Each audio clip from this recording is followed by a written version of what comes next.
চাই।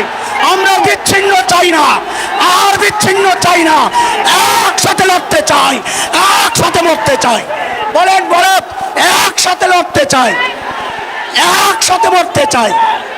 আজকে ঘোষণা শুনতে চাই, আমরা শুনতে চাই ইনশাআল্লাহ। ইনশাআল্লাহ আমাদের একটাই দাবি ছিল, আমরা অতীতে 16 বছর জালেম শাহীর নির্যাতন ভোগ করেছি, ক্ষমতার মস্তদে যাওয়ার জন্য নয়, নবীর ইজ্জত রক্ষার জন্য। আমাদের একটাই দাবি, সবাইকে ক্ষমা করা যাবে, আল্লাহর নবীর দুশমনদেরকে ক্ষমা করা যাবে না, ক্ষমা করতে পারি না। সংগ্রামী বন্ধুগণ, আল্লাহর নবীর ইজ্জত রক্ষায় মাদ্রাসার ছাত্রদেরকে নিয়ে আমাদের মুরব্বীরা শাপলা চত্বরে গিয়েছিলেন।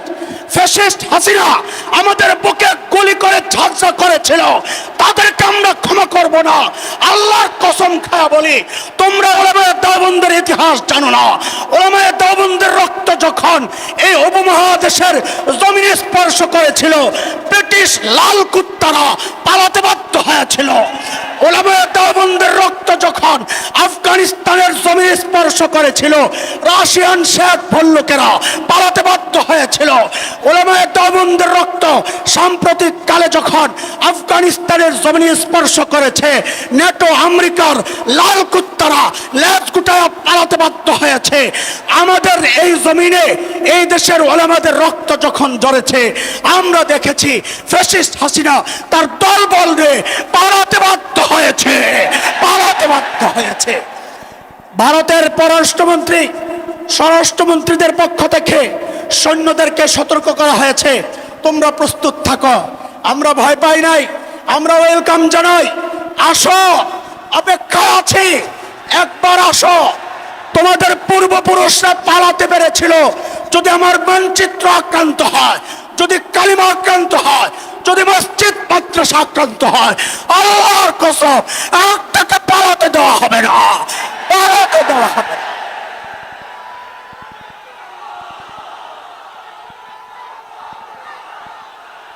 মোহতারাম হাজরিন, মোহতারাম হাজরিন, আমি তো আলোচনা করব না। ওই যে বলেছি, মাছ আসার জন্য একটু ফাললাম, এখন জাল নিক্ষেপ হবে, বসি ফেলানো হবে।